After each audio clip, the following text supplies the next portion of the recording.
Jaya Radha Madhava Kunja Bihari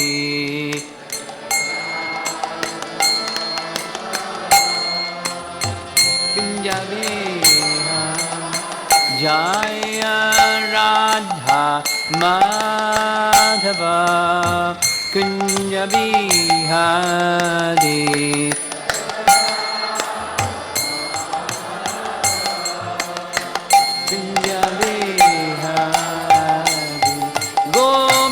Jana Balabha Giri Vadadhari Gopi Jana Balabha Giri Vadadhari Gopi Jana Balabha Giri Vadadhari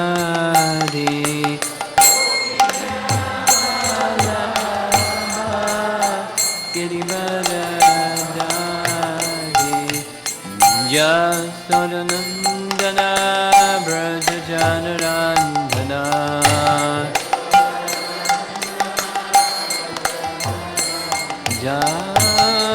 Jasodanandana Brajajanarandana Jamana Hira Vanachadi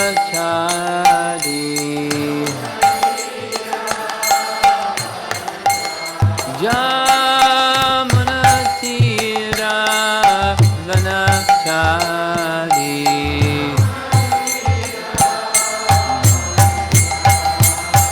Jaya Radha Madhava Kunja Bihari Madhava Kunja Bihari Jaya Radha Madhava Kunja Bihari Madhava Kunja Bihari Gopi Jana Madhava Giri Vadadhari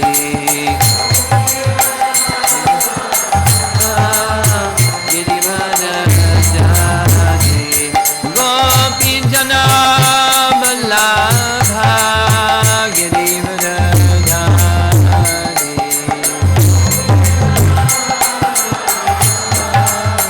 Giri Vadadhari Jasodanandana Brajajanarandana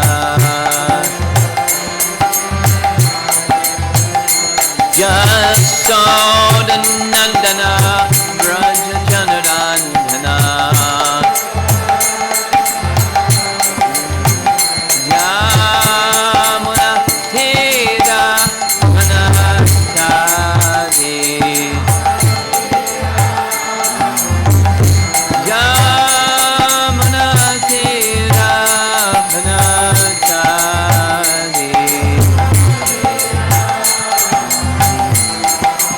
Jaya Radha Madhava Kunja Bihari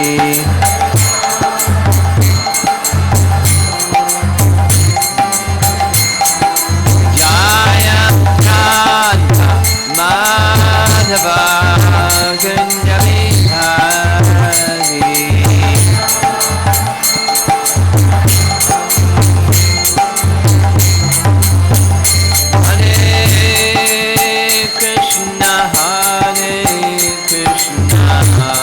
Krishna Krishna Hare Hare Hare Rama Hare Rama Rama Rama Hare Hare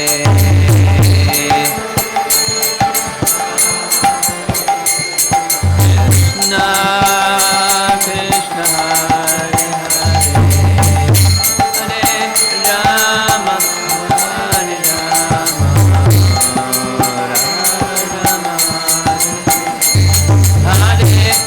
Krishna Hare Krishna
It was a pretty quick 10-minute break. Didn't get much of a break. But Radharani Maharaj got you to stand and stretch a little.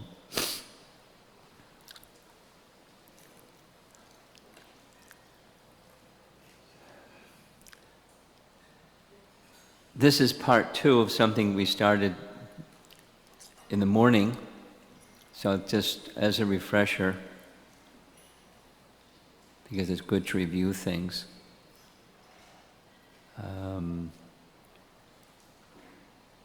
As you probably recall, I mentioned in the morning that Bhaktivinoda Thakur has written 2 books. And I was asked, who was it that wanted to know what was the other book? Besides, that was your question? Well, I did a little research and I found out the title of the other book. Sanmodana Bhasyam. Now, how did I find that out? I called Rabindra Swarup Prabhu's secretary. Because Rabindra Swarup Prabhu, his secretary is a PhD graduate from Harvard Divinity School.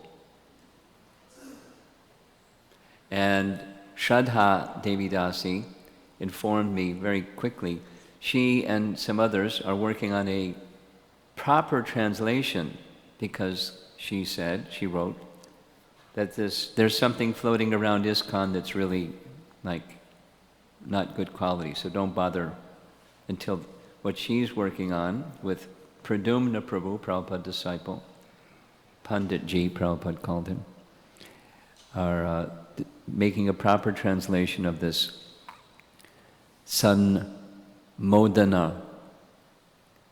Bhasyam. And it's a verse by verse, the Shikshastakam commentary by Bhaktivinoda Thakur. And how does that connect with her service to Rabindra Swarup Prabhu? He's writing a book on how to follow Shikshastakam, because it's a map, how to get from where we are to where we want to be, like Radharani Maharaj was expressing, that Guru Bhakti Mataji was asking all of the persons attending her class, where are you, where do you want to be, and how are you going to get there? What are steps that you're going to take to get there? So, Rabindra Swarup Prabhu wants to get there.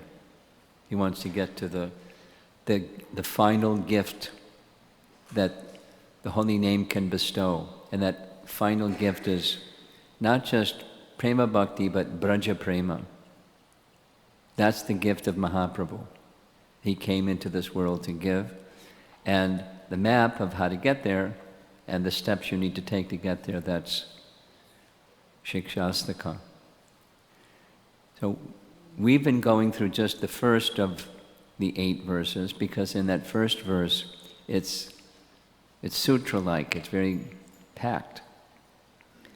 So this morning we covered the first 3 of the 7 excellences.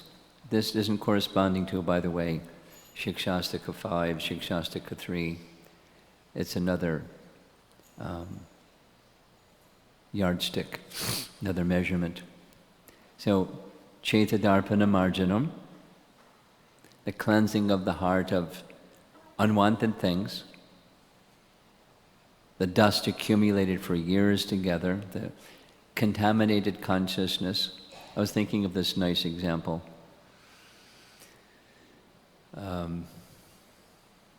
Consciousness is pure, the soul is pure, and the conscious soul may have that consciousness extended through something that's of the modes of nature, something that's impure. So here's a nice little example.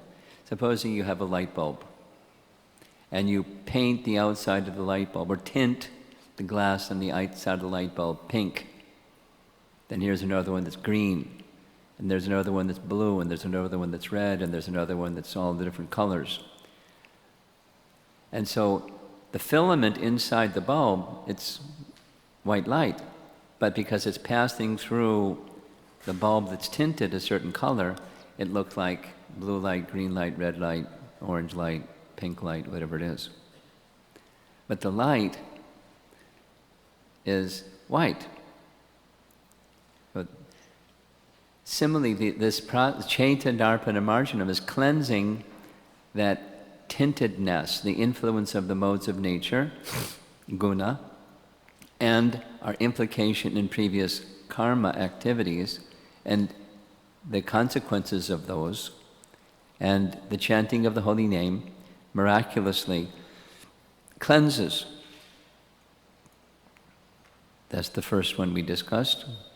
Then, on the other side of that, there's the residual tendency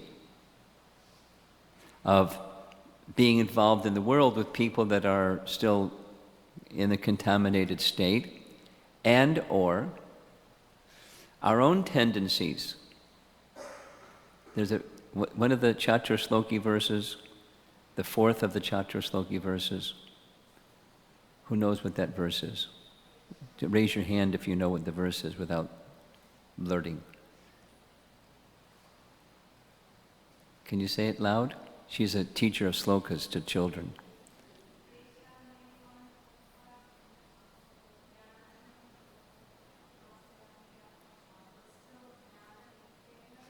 Jnana dipena bhasvata. There's even after one becomes purified, there's the tendency to return to conditioned activities. I call it the bungee cord. And you unhook the bungee cord and it's back to where it was. One may go up, up, up, up, up, up. But if the modes of nature are still operating, you don't stay up. It comes back to the conditioned platform. So that last verse, our acharyas say like this. Arjun has an unspoken question. Yes, I understand all these nice things you said about the process of bhakti, but what about for how many lifetimes, how many millions, countless numbers of lifetimes have we been involved in material nature? What about our tendency, that's residual tendency, to be involved in material nature? What about that? It's like, this isn't what our acharyas say, but it's like some, excuse the graphicness, but because we're in front of the deities, but vomit. So you clean up the thing, and what's left? There's this stink. It smells, even after it's clean and you spray and... So what about that? What about residual tendency to be involved in material affairs as an enjoyer of matter? What about that? Krishna, jnana dipena bhasvata, he takes away the ajnana jam tamaha, the darkness born of ignorance. He's not a janitor. He is a transcendental, kind person that's in charge of everything, including residual tendencies. And with it, shining lamp of knowledge, he takes that away.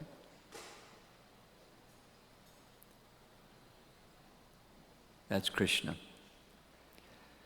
So that's this bhava maha davagni nirvapanam. On the other side of the cleansing is the blazing forest fire material existence is finished. It's nirvapanam is extinguished. until it's no longer even smoldering in smoke, it's over. We discussed this morning, that's nirvana, cessation of material existence. What's on the other side of cessation of material existence? What's on the other side of be in the moment? Those of you that have heard that phrase, mindfulness. It's trendy. Mindfulness, the mindful manager. Someone in the corporate world said, oh yes, we have courses in our corporate field, the mindful manager. Okay, and the purpose of mindfulness is to enter into nirvana, to come to where beyond the moment is what? Is nothing. And what's on the other side of nirvana? Something. That's this third one, Shreya Kairava Chandrika Vidharanam. Shreya, this is ultimate, uttama, Shreyas, the ultimate benefit for the living entity. Jigyasu Shreya Uttama is the tendency. The holy name awakens the tendency to go on the other side of nirvana. What's that? The tendency to be in service to Krishna. That's the translation that Srila Prabhupada has given us. And that's what the effect of chanting the holy name does. It awakens the dormant tendency to be in Krishna's service. It's already there. We don't have to go outside and find it in Kmart or Walmart or Target or someplace. It's already inside. You have to go to a university. It's already there. It's already there. It just has to be. So the holy name awakens that tendency for service, and as it matures, the mature stage we heard is understand who your swarupena vyavastati, being situated in the activities of the soul in the liberated position. Even in this body, you have to wait for, cross your fingers and hope you go to the good place when you leave your body. In this lifetime, Shreya Kairava Chandrika Vidharanam. That's where we ended this morning. Now, there's 4 through 7. Vidya Bhadra Jivanam. This is, so you're engaged in devotional service.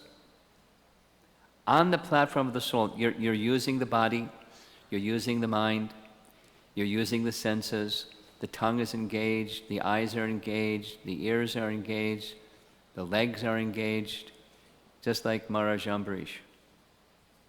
Savaimana Krishna Badara Vindayo Vachangsi Vaikuntha Gunana Varnana, etc. One of Prabhupada's favorite verses. He was fully absorbed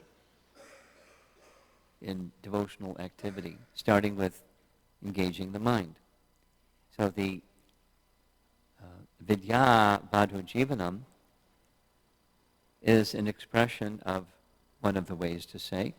It's an expression of this very nice verse spoken by Sutta Goswami, Canto 1, Chapter 2, that causeless knowledge and detachment arise or awaken when one is engaged in devotional service. Who knows the Sanskrit of the verse? Amritananda, you know the verse? Vasudeve Bhagavati Bhakti Yoga Prayojataha Janiyati Ashu Vairagyam Jnanam Cha Yadhaitukam. So you're engaged in Shikshastaka excellence number 3, and knowledge awakens causelessly. It follows. An example the Prabhupada gives is a queen, quality queen, she's provided with many ladies in waiting or attendants that follow her around the palace here and there. She's not interested in those things. She's interested in the king. And if there's something that the ladies in waiting or the attendants can help, that's nice. But her focus is on one thing, the king. So this knowledge and detachment, they're byproducts of bhakti. They're not the purpose of bhakti, it's secondary. But Vidya Bhadra Jivanam. So the first, this is now excellence number 4, but the first 3, they're dealing with the anartha nivritti stage of bhakti. What's that? For those of you that are a little new, there are things in the heart that are blocking our devotion to Krishna.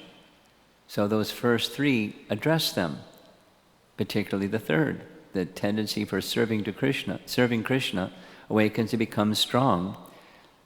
So gradually, sins, the reaction to sins, and unwanted things become cleansed. Now this one, Vidya Bhadra Jivanam, it starts with the nishtha, that enriched with knowledge of the science of devotional service, that awakens naturally by engaging in devotional service, not by just reading. Then one's mind and intelligence can become more steady. And one becomes fixed, regardless of external circumstances. And then from that fixed or nishtha position where anarthas are nashta prayeshu abhadreshu, they're nearly extinguished. That stage very quickly then moves further to the relishing the holy name and becoming attached to Krishna in the form of the holy name. That's this particular excellence number 4. Vidya Bhadra Jivanam is the life, literally the life of the young bride or wife of transcendental knowledge. A result of acquiring devotion is that devotees become illuminated with spiritual knowledge. Further chanting matures that knowledge into realization, which in time reveals a devotee's original position in one's relationship with Krishna. So to illustrate, there's a young bride. She looks very happy. And what is the attention of the young bride upon? Her new husband. And so the husband is the life of the young bride. And she represents, this wife, is the transcendental knowledge. So that is to say, when one gets engaged in devotional service through the chanting of the holy name, it's not we get distracted from the holy name and become more interested in knowledge. We become more, the life, the driving force of our life and devotion is the name.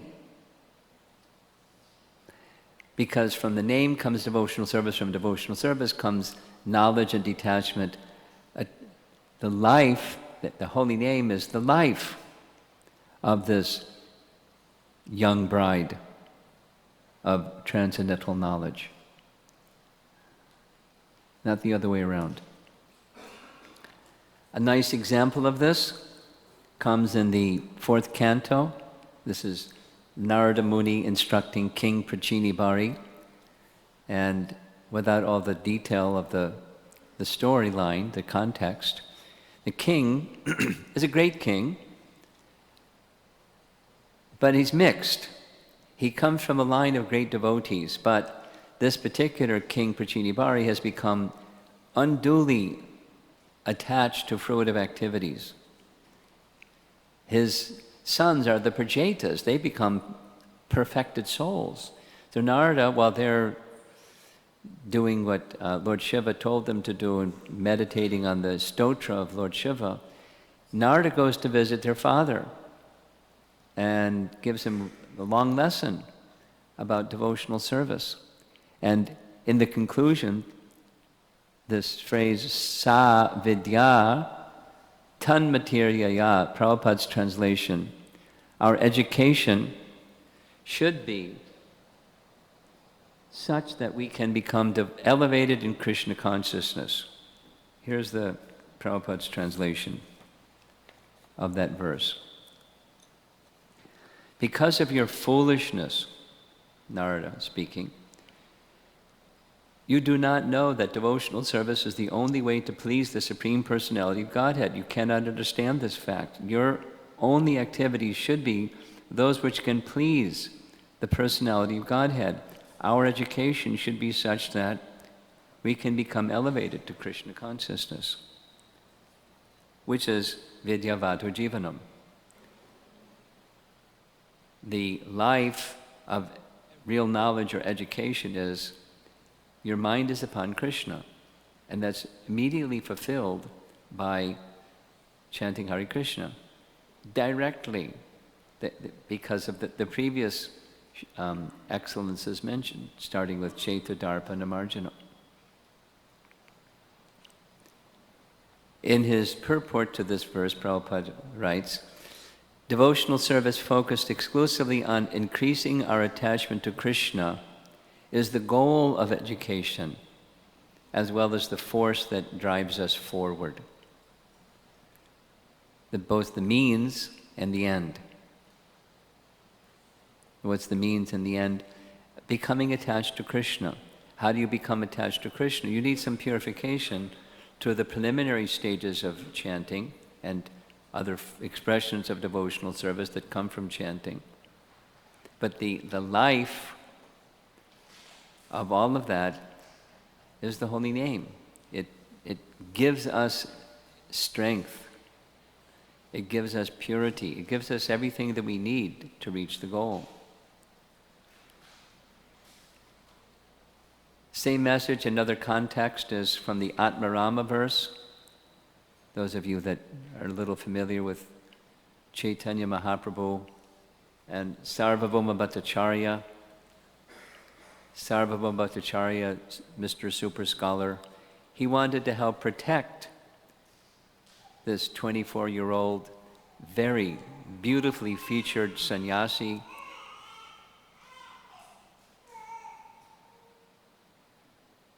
So that he could maintain his vows of sannyas, and so he volunteered, if you like, I'll protect you by teaching you Vedanta Sutra. Anyway, Mahaprabhu listened for 7 days straight and didn't say anything. Sarvabhauma Bhattacharya wanted to know, you're not saying anything.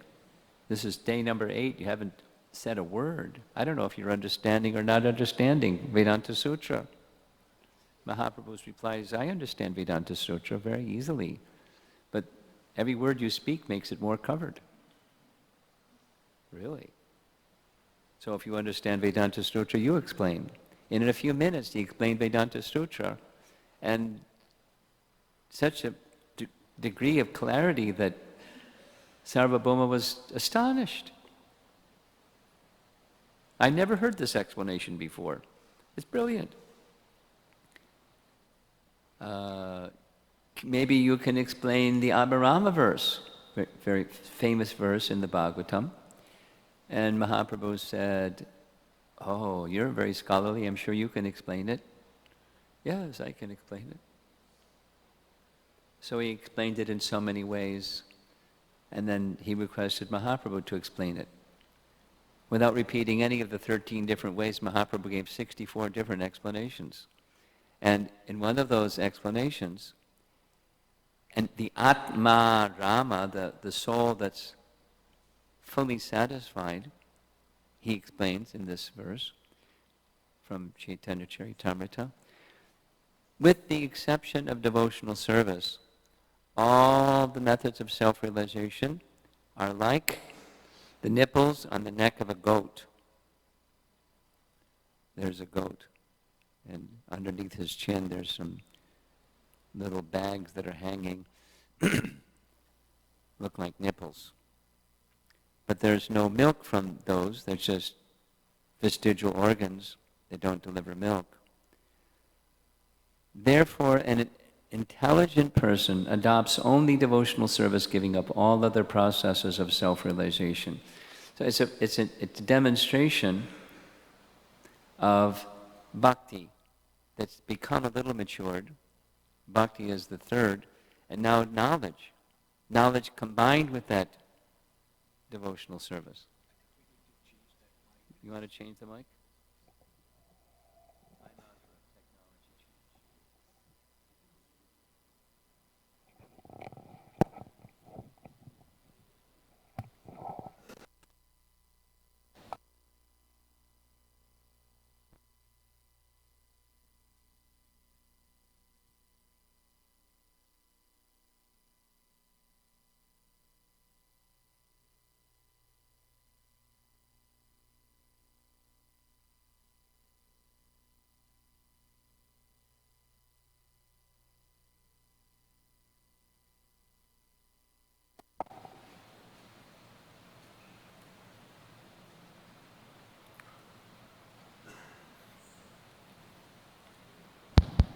Okay, we're on.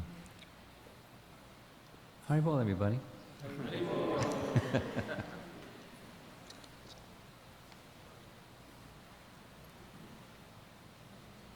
Vidya Bhadra Jivanam. It's the life is the name. The life of transcendental knowledge is the name. And then because the name awakens this desire to be always engaged in Krishna's service. And why? It guides that awakened tendency.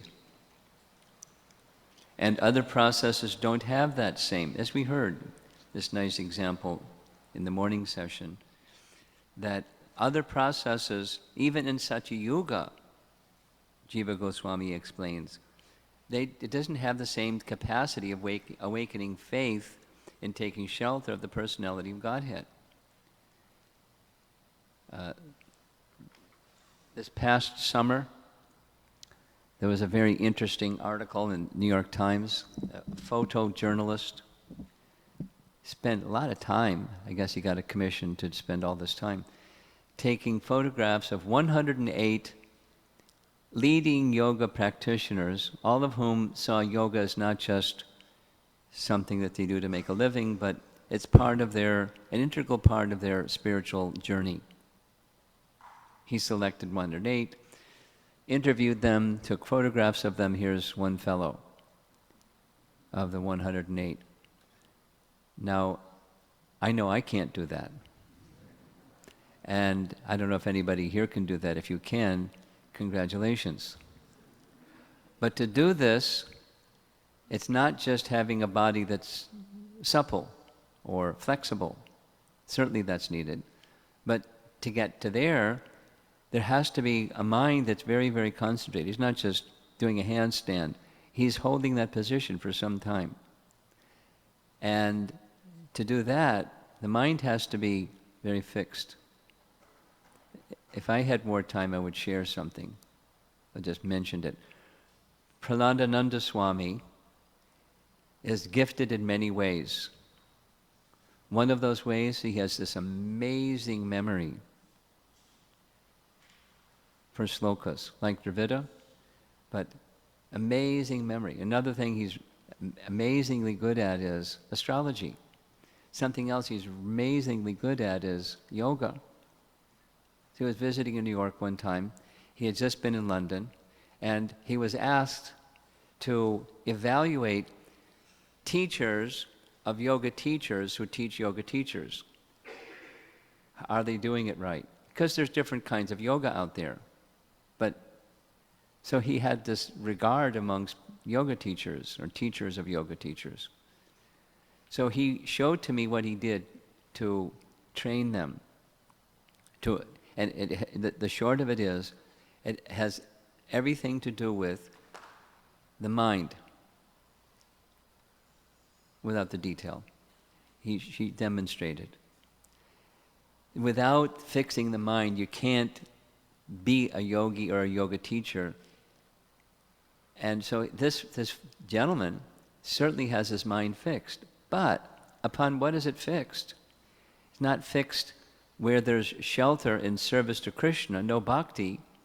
And so it's, as we mentioned before, from 6th Canto, Chapter 2, Shukadeva Goswami says you can't sustain it.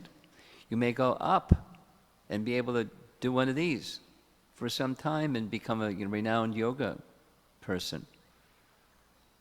But as far as the goal of what yoga is meant to attain, you can't attain it. One can be another of the 108 yogi teachers. I like the image. It's by the side of a stream, very peaceful, seated on a flat rock. He looks like he's very comfortable, absorbed in something. But unless that something is Krishna, and specifically Krishna bhakti, service to Krishna, it's not going to hold. That you have to have shelter, otherwise you have to come back down. Have to. And so here's a nice little lesson from, this is Kapila Dev's teaching, Canto 3, Chapter 25.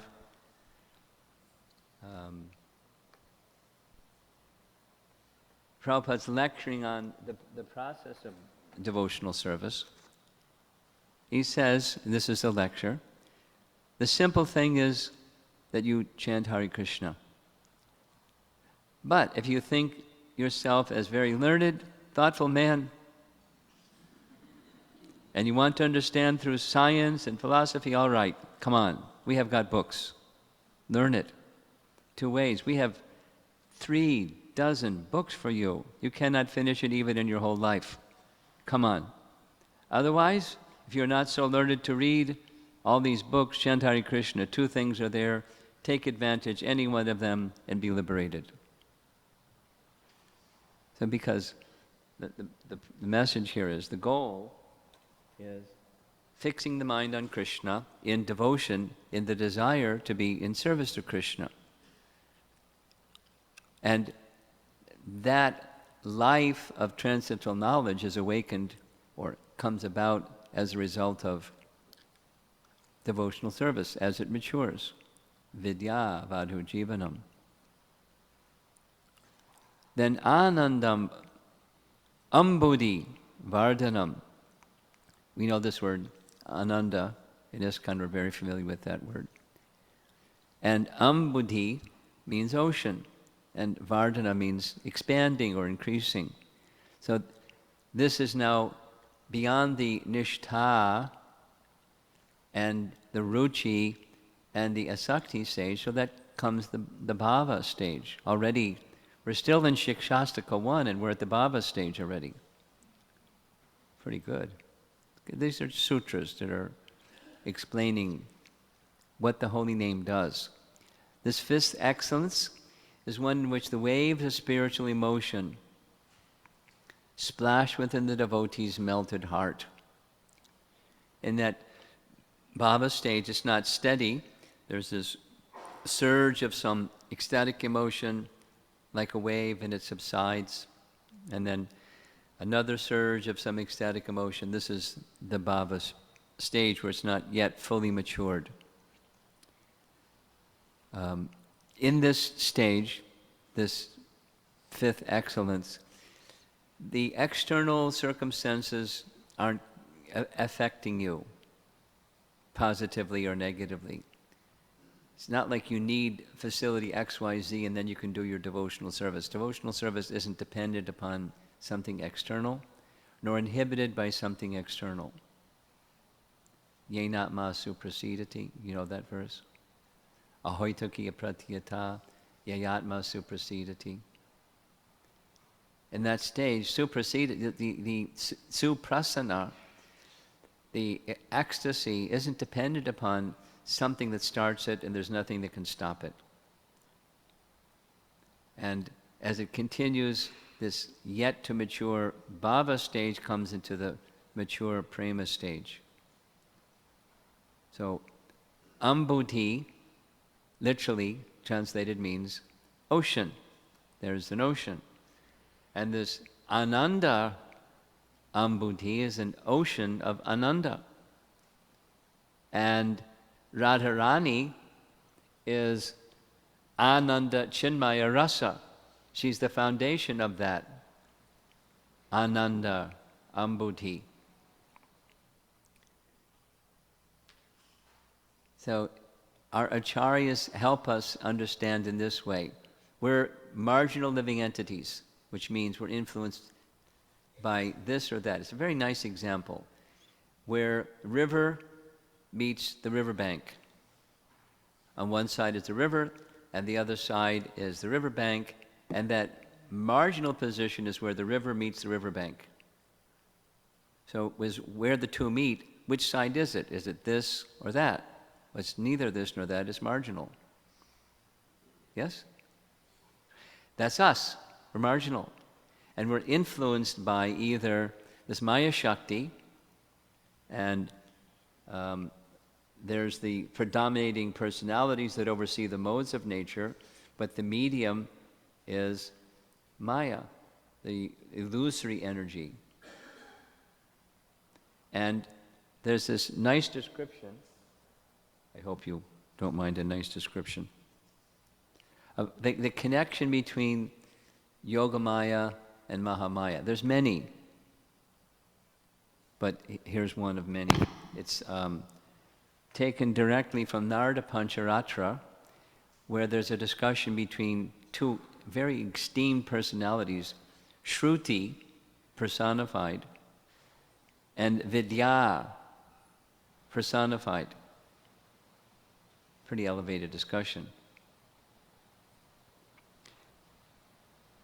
Here's the translation from Narada Pancharatra.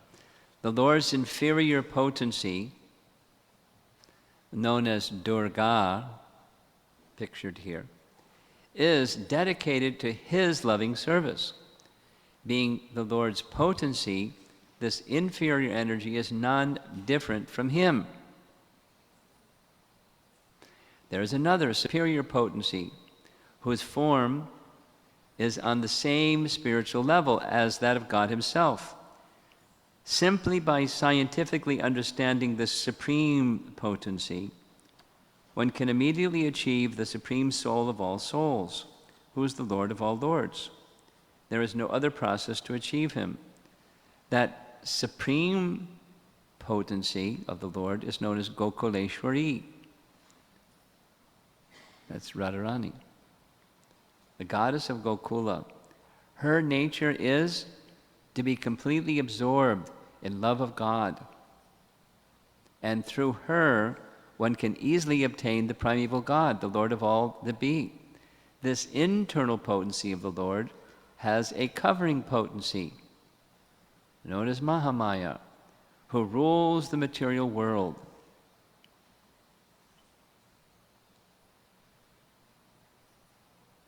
That's a subpotency of the internal potency.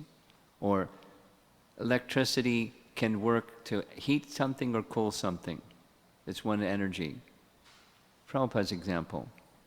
And so the potency of the Supreme Lord is actually His internal potency, but she has a subpotency that rules the material world.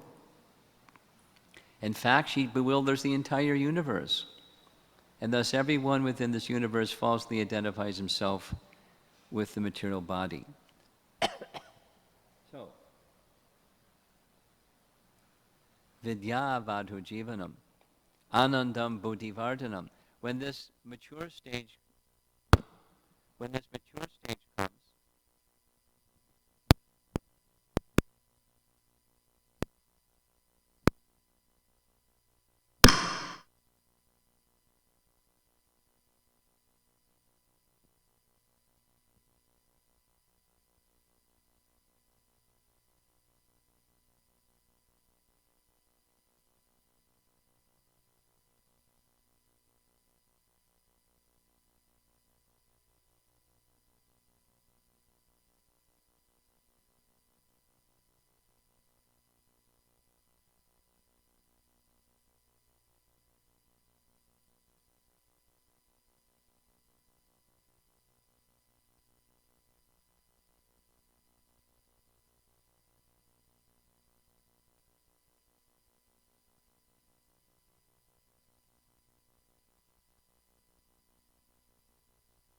Okay, we're back. Yay. Thank you very much. This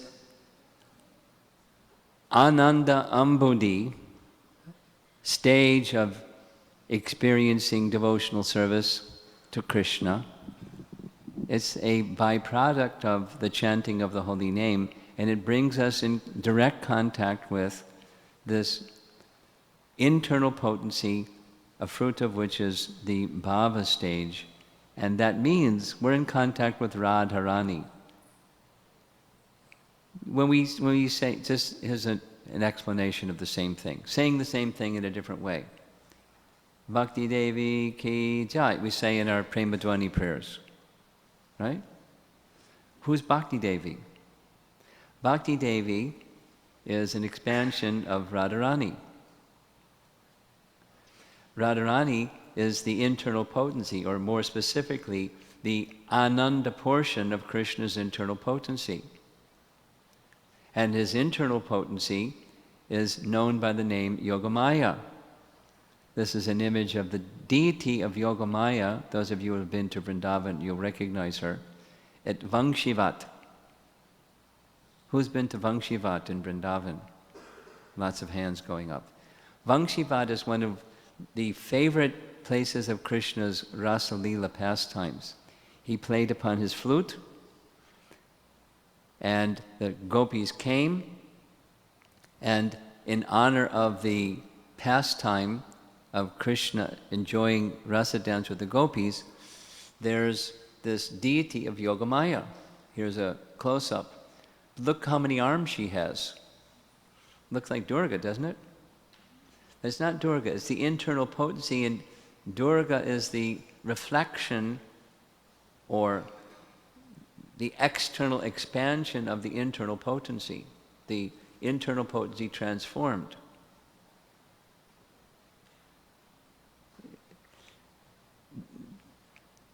This is interesting, but in practical terms it means here we are in Houston, Texas, and we're in a building made of stone and cement and so many other things. What makes it like a sacred place of worship? Just like over there, there's out in the hall is a place where Radharani Madhava stood for so many years before this temple structure was built. And there's a commemoration place. It's sacred. What makes it sacred? Because they stood there. And they received the worship of thousands and thousands and tens of thousands of people. So it's a sacred spot. What makes it sacred? Because the internal potency was manifesting the form of Radharani Madhava. So, but it's cement and marble and stone and other things. The external potency can act in a spiritual way, is the point. And it depends upon our consciousness. It depends on our Krishna consciousness. So the chanting of the holy name awakens Krishna consciousness so that this Ananda portion of Krishna's internal potency, Yogamaya, can lift us to this bhava stage. Here's another nice statement. Along the theme of our retreat, Sharanagati song by Bhaktivinoda Thakur, that person is a true preceptor, or a true father, a true mother, and a true friend also, only if they teach one to always remember the holy name of Sri Hari alone is everything. This is our Kevalastakam message. But that's what bhakti done properly, and those that are friends and parents and well-wishers of others, that's what we do. We help them, just as what Ratava Jamara said, how do I hope to achieve? Through the association of all of you. Through association we can get to the goal we want to get, the shelter of Krishna. Anandam Buddhi Vardhanam. It increases the ocean of transcendental bliss. As much as the heart, so this is now review, starting with Chaita Darpana Marjanam. As much as the heart is relieved of unwanted habits, to that degree we become devoted to Krishna. As much as devotion is firmly fixed in our hearts, to that degree we acquire realized knowledge, Vidya Bhadra Jivanam. And as much as the heart is illuminated by both devotion and knowledge, to that degree we taste spiritual happiness. In this way, the ocean of bliss swells.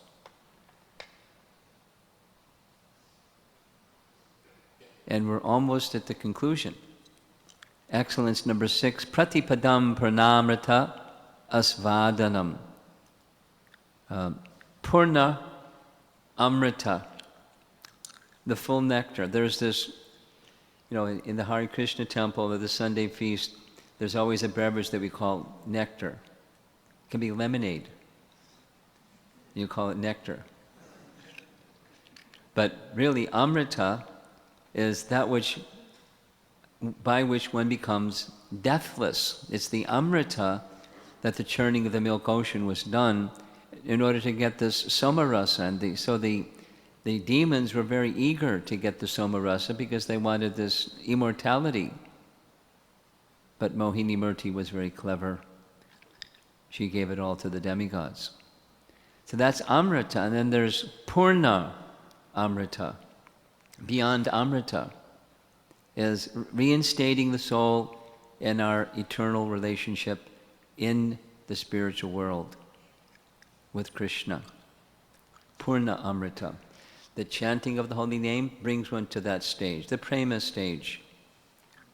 And the 6 Goswamis in Vrindavan, this nice song, Sad Goswami Ashtaka, Premamrita Ambo Nidhi. Ambo means water or liquid.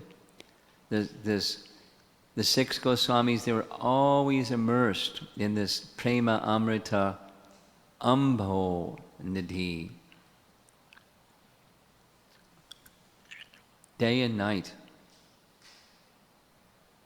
And then they were very enthusiastic to share that Amrita with others in the form of their writings and their association and their teachings. There's a nice explanation of the same message in Brihad Bhagavatamrita.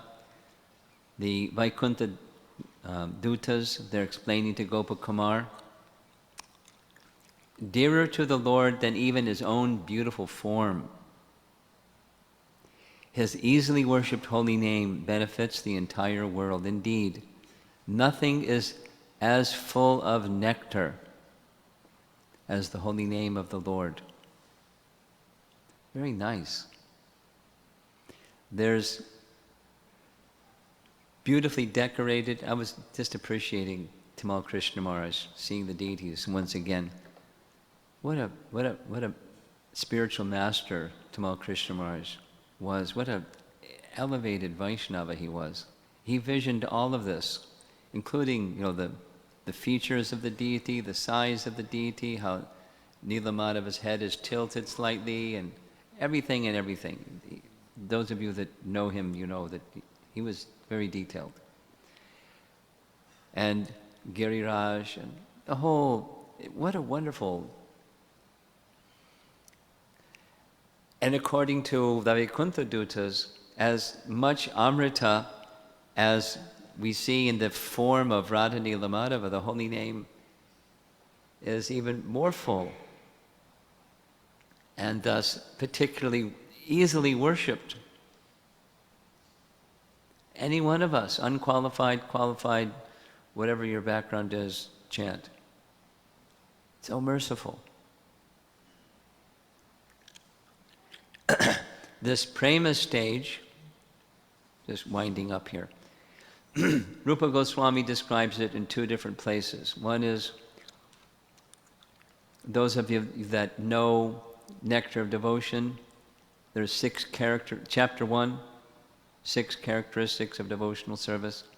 And the last two correspond with Prema, and this statement of Rupa Goswami is, in the Prema stage, devotional service derides even the conception of liberation.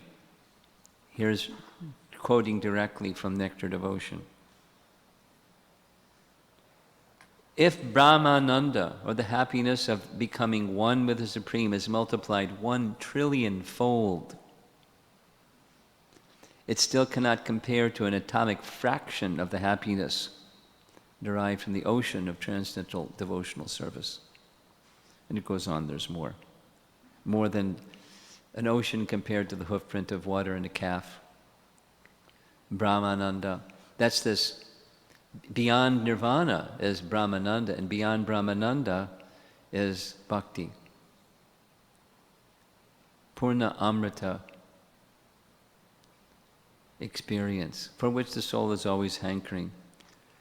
Similarly, in Padyavali, Padyavali is a book, it's a collection of statements or sayings or shlokas or Sanskrit utterances, sometimes even where the authors are unknown, that Rupa Goswami has gathered on different topics. And on the Prema topic from Padyavali, quoting Sridhar Swami, it's very nice. O Lord, is your impersonal spiritual effulgence not always present everywhere? Even so, it has not been able to break even a single small leaf from the tree of repeated birth and death. On the other hand, the moment your holy name is taken by the tongue, it thoroughly shatters the tree of birth and death down to its root of these two, the spiritual effulgence or the holy name, which should be served. Very eloquent, beautiful. Just like chapter 12 of Bhagavad Gita, Arjuna asking which is better, worship of the impersonal or the personal feature. The stage of pure love is a gift that the chanter of the holy name can enter into. Taken from Chaitanya Charitamrita, this is Lord Chaitanya's instructions to Sanatana Goswami. Pure love for Krishna is eternally established in the hearts of the living entities. It is not something to be gained from another source. When the heart is purified by hearing and chanting, this love naturally awakens. And we're hankering for this at every step.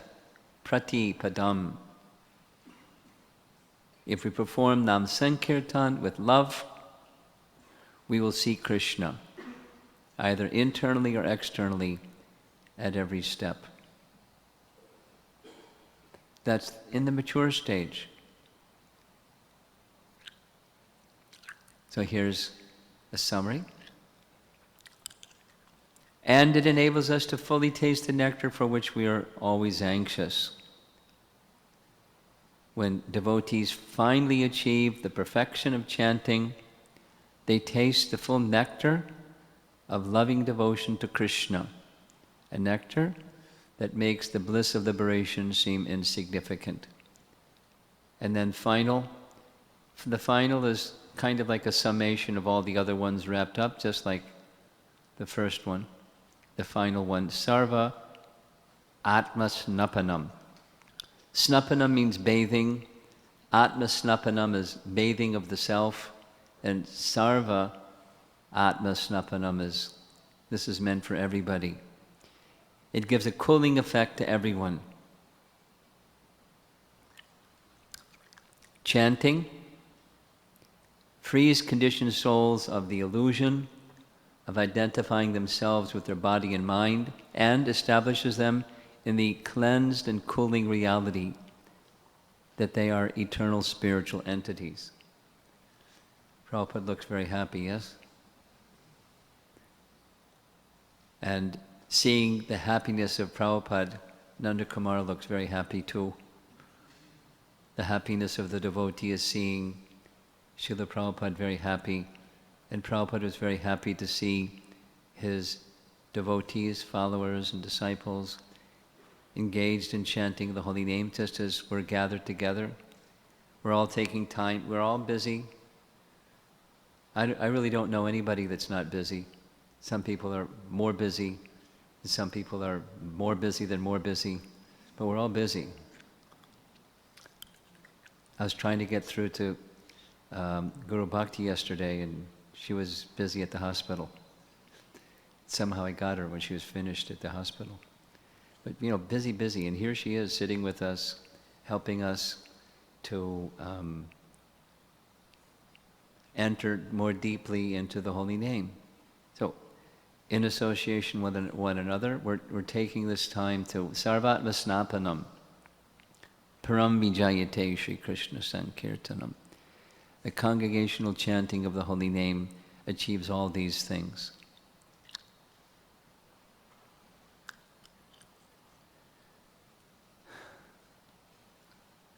Am I on time? What time am I supposed to end? Chirag? Huh? I have another 15 minutes for questions. So any discussion before we have the Nama Yagya? Yes. We have a microphone?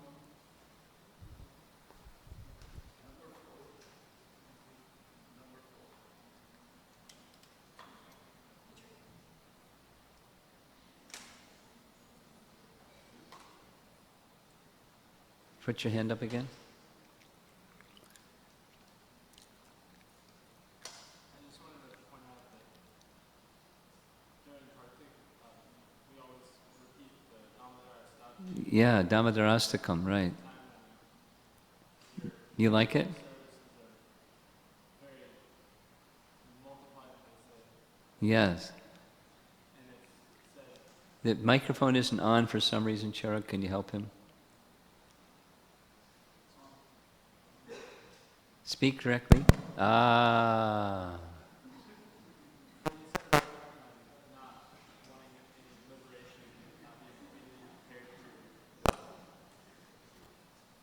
He's going to take that little microphone away from you now. Hare Krishna, Hare Krishna. Okay. When technology works, it's wonderful. And when it doesn't work, it's not so wonderful. A little frustrating. Go ahead. I was just noticing Third time around. Go ahead. relevance of during Kartik when we always repeat. You want to know the relevance of the Damodarastakam songs? No, No. I was just mentioning that I noticed that relevance to what you were saying about Krishna Prema, you not wanting any type of liberation because the service to Krishna is more than that would be worth. So you're connecting the two. Yes. Nice. Nice. Nice. Someone else had their hand up. Hare Krishna Maharaj, thank you for the class. In the Brihad Bhagavatamrita quote, there was a phrase which says his easily worshipped holy name. Yes. I have a problem with the word easily because we had to have a workshop just to get us to focus on one word, the first Hare. So in what sense do we call that easy when it's pretty much impossible to achieve even attentive chanting, let alone pure chanting? Well, you know, that's easily is, there's different ways to take it. One way is relative to the other processes, it's easy. Now, on the other hand, easy doesn't mean you don't make any effort.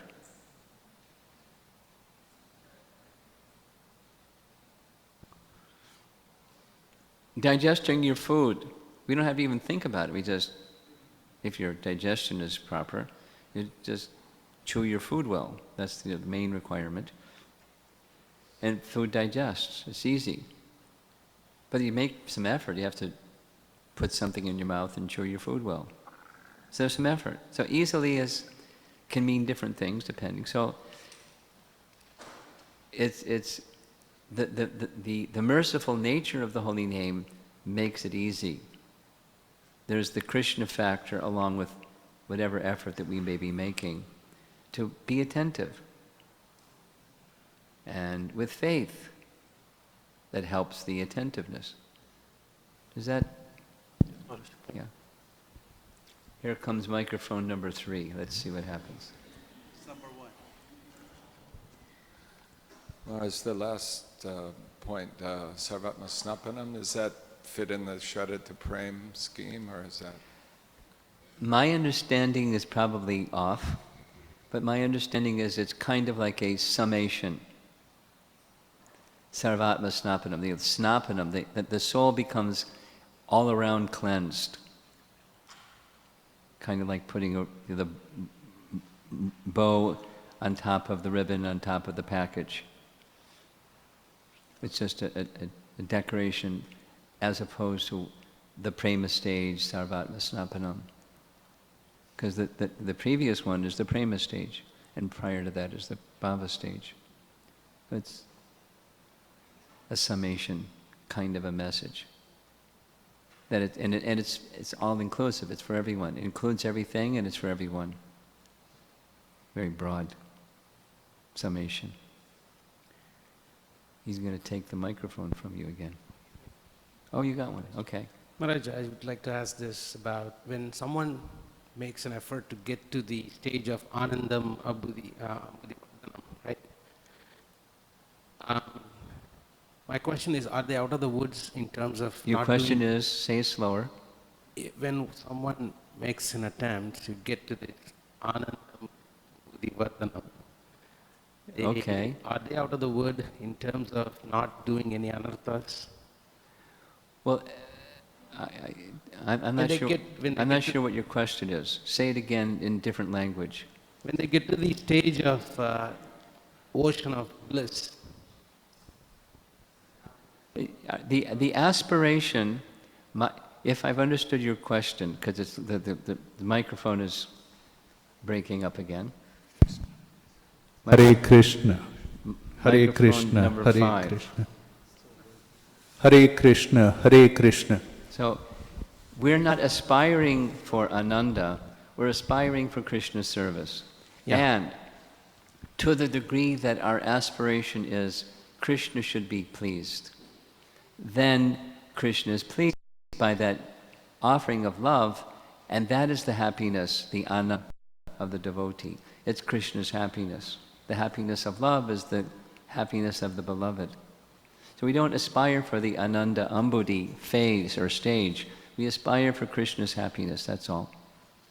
But my question is really about, as we are progressing to get to the Krishna Prema, Okay.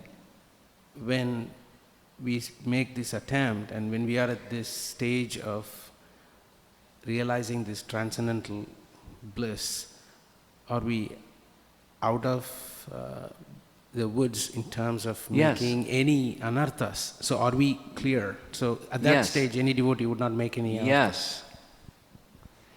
And I refer you to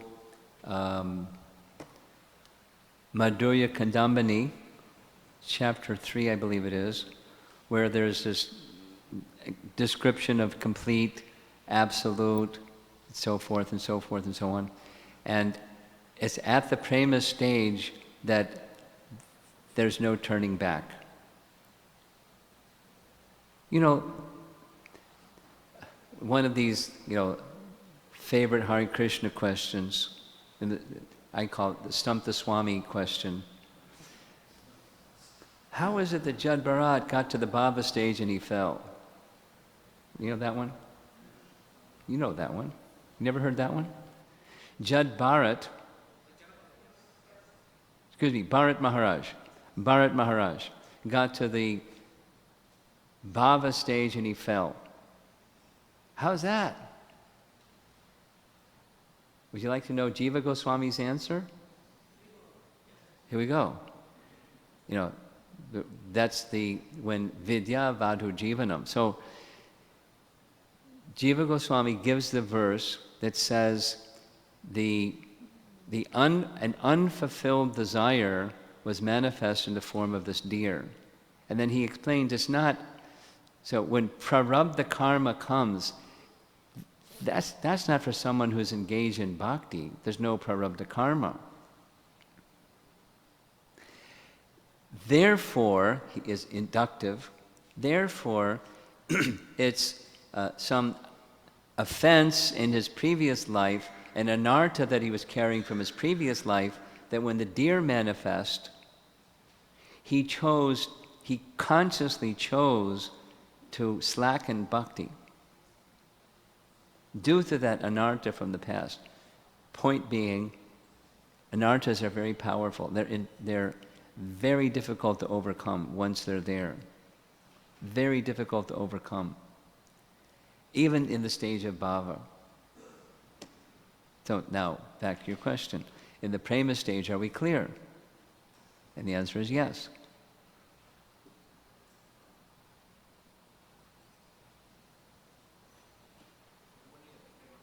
Huh? One more? You have a follow-up?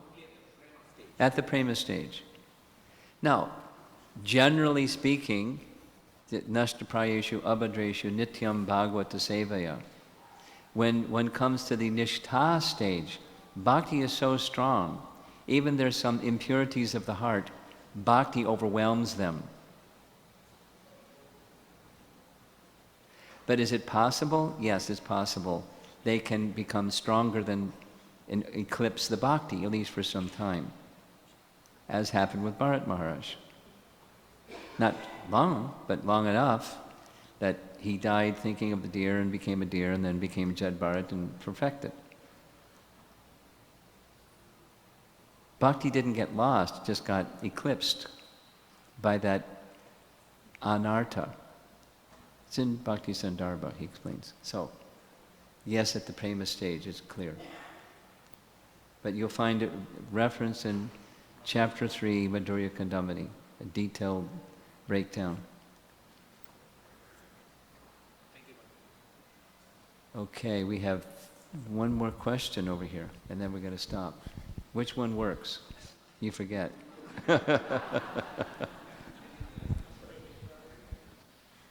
Put your hand up, please. Oh, you got one, but it doesn't work. This is a very special temple room. Hare Krishna. First time, I'm going to hold my hand before my mouth while I laugh. Okay, last question, and then we have Namayagya. It doesn't work again. Yeah. What is the perfection? What is the which of which? What does the perfection of chanting mean? The which of chanting? The Perfection of chanting. Ask Radharani.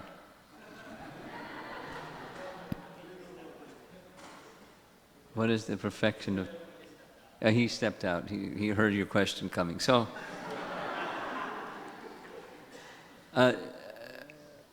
here's a little Prabhupada story, the narration. Prabhupada in Nairobi, morning walk. One devotee asked Prabhupada, Prabhupada, how do we know that we're chanting quality? Prabhupada, no question, you must. Prabhupada, the devotee, Prabhupada, I know that I must chant, but how do I know if we're chanting quality? Prabhupada, there's no question, you must. Brahmananda, Prabhupada, he knows that he must chant. He's chanting, but he wants to know what's the difference between quality chanting and not quality chanting. Then a long explanation. Why 16 rounds? 16 million rounds. That's quality. You're chanting because I've given you the instruction, you must. Therefore you chant. On the order of Guru, you're chanting, and otherwise you wouldn't. You wouldn't be chanting otherwise. You're chanting because of you must. It's in an order of Guru. Therefore, some regulation is there. But when there's quality, the perfection, the tongue doesn't want to do anything else. It just wants to chant.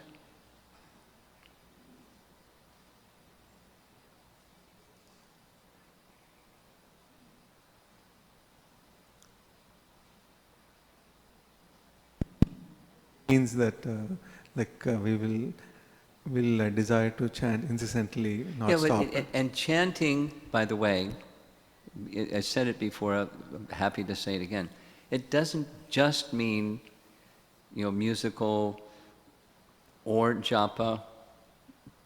Prabhupada was explaining this during one lecture. It means, as we're doing right now, hearing about, discussing the pastimes of Krishna, the qualities of Krishna, the teachings of Krishna. This is also Sankirtan. But where there's attraction for this, that's rati, then asakti, attachment, then bhava, then prema, the perfection is, you can't help yourself. That's a same way, or different way of saying the same thing. Lord Kapila tells Devahuti that bhakti that's unmixed with the modes is like when you hear the topic of Krishna, the mind just goes. And he gives the comparison to the Ganges River during rainy season. It just flows downstream very swiftly. So in the regulative stage, we have to bring the mind to the sound. It wanders. It's distracted. And we bring it back and all those things. And in the perfection stage, there's no effort required. The sound and the mind goes. That's the perfection. And there's this eagerness, an insatiable eagerness to hear. And it can be varieties of hearing and chanting, but that's this ananda ambodhi vardhanam.